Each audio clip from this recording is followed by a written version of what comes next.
Hello everyone. So in the previous four parts of the basics of chemistry, you have learned so many things, and so in this fifth part we are going to learn about the properties of matter which can be measured. So you have to remember that all these things can be measured. Like density can be measured. You can tell its color, you can measure its mass, you can measure its volume. Length can be measured. Volume you can calculate. Mass you can calculate. Malleability, melting point, hardness, odor means smell, temperature also. So about malleability we'll be learning the definition, because other things you know the definitions, the definition about density, color, mass, volume, length.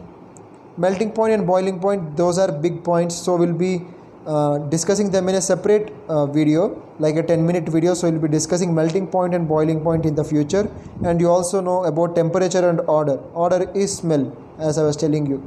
So hardness is, what is hardness for any material? Concrete, cement. Concrete means cement, the cement walls, they are so hard, right? So that is hardness. And even the super hard materials.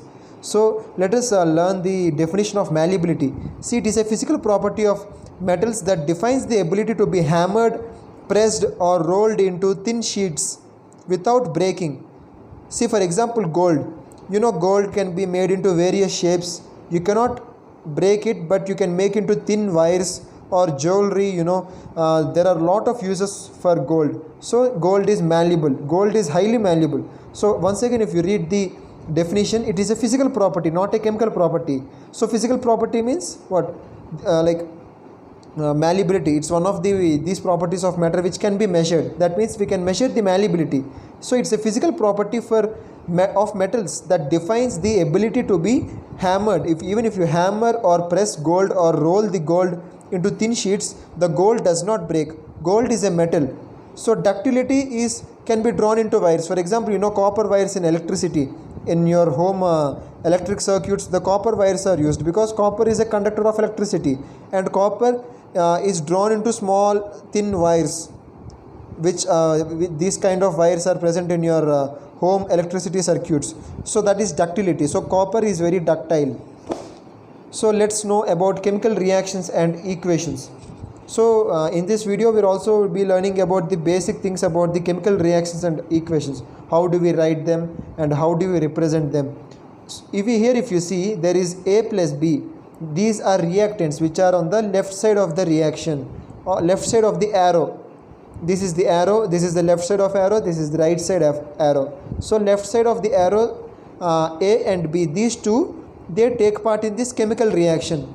Which take part in the chemical reaction, they are called reactants, and which are present on the right side of the arrow, they are formed because of the participation of reactants. They are products. C and D are the final products. We get C and D because of A and B. We got C and D only because A and B reacted together. In presence of what? You have to write up above this arrow. And like I was telling you in the previous classes, the temperature should be written above the arrow and the pressure should be written below the arrow.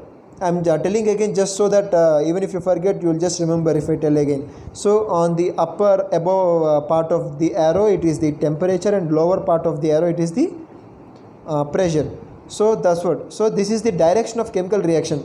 How this arrow is showing, it's showing to the right side. So the reaction is taking place in that way. So that is the direction of the reaction, the chemical reaction. And C and D are products. See, here I have written above the arrow, the conditions should be written, whatever the condition. And for example, if you take H2 plus O2, we have already seen this reaction in the previous parts and classes, that H2 hydrogen and O2 oxygen, in the presence of heat, they give us water. And this is in the simple form actually. How we write is hydrogen reacts with oxygen to give water. Other than this is much more simpler way to write. Hydrogen is H2, which reacts with plus sign is addition of another reactant. You use plus sign. So this is one reactant and this is one reactant. So hydrogen reacts with oxygen, and oxygen is another reactant to give water in presence of what? In the presence of heat only. If you don't heat, you don't get water. So that's the thing. Hydrogen plus oxygen gives rise to water. That's what I have written here. H2 is hydrogen plus O2 is oxygen, and which gives rise to water is H2O. The chemical formula of water is what? H2O. So that's the thing. And even if I have talked about the balancing of chemical equations, do you think this equation is really balanced? The H2 and O2. Okay, there are two hydrogens on the reactant side and two hydrogens on the product side. But what about this O2? There are two oxygens on reactant side and there is only one oxygen on product side. So that means, as I was telling you in the like last classes, that the oxygen is only partially balanced. That is not completely balanced. This oxygen is not balanced. This whole molecule also, this whole reaction, it is only partially balanced. Partially balanced means only one of the reactant is balanced. The other reactant is not balanced. So to make oxygen balanced, as we have seen in the earlier classes, we need to balance the equation by what? For example, to get two oxygens, you definitely have to multiply this whole thing to 2. You cannot just multiply only oxygen. As a whole molecule, you have to multiply. You cannot multiply individually. As a whole molecule thing, you only have to multiply. So that's why here I have written 2 into H2O. Okay, now we are happy that 2 oxygens and 2 oxygens on the reactant and product side. Then what happens to this 4 hydrogens you got? Because of multiplying this oxygen with 2, you got 2 into 2. This is 4H. Then what we have to do on the reactant side? We have only 2 hydrogens. So on the reactant side also, since we have only 2 hydrogens, you multiply this also with 2. So that makes 4 hydrogens, 2 oxygens, and here also 4 hydrogens, 2 oxygens. So this reaction is completely balanced. So in the next part we will be learning about this balancing and like in another complex examples we will be teaching how to balance the unbalanced equations. So that's it for now.